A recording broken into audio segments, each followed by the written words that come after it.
Hello to everyone.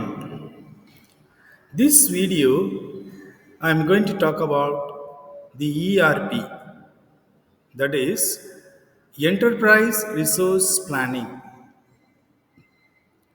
So what is ERP? So ERP means is integrating the different models and making a one system. It's called the ERP system. For example, in one manufacturing company, there are various departments like productions planning, materials management, human resource management, finance department, auditing department, inventory department. It's like that. The various departments are there. So integrating all the departments and making a one model or one system which is called the enterprise resource planning. So to make ERP, what we need the different technologies we need. The technologies are business process reengineering, management information systems, online analytical systems, supply chain management, business data processing. It's like that. There are the various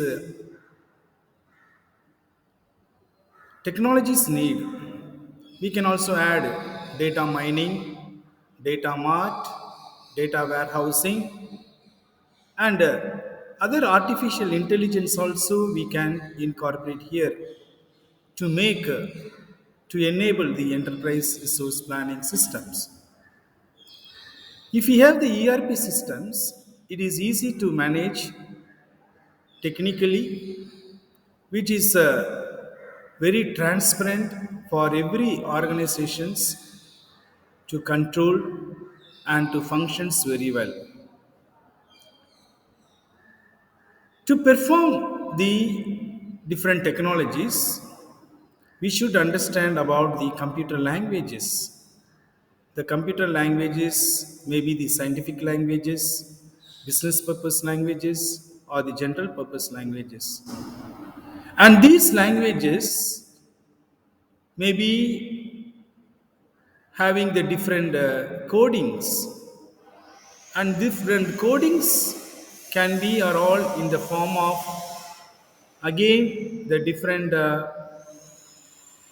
understandable, that may be the C language, C++ language, Java, Visual Basic, Coefficients, then Oracle. It's like that. So with these languages, we can build up these kind of technologies very well by using the software engineers. So ERP is helping to solve the managerial problems in every sectors of the firms. So thank you very much. This is what about the ERP.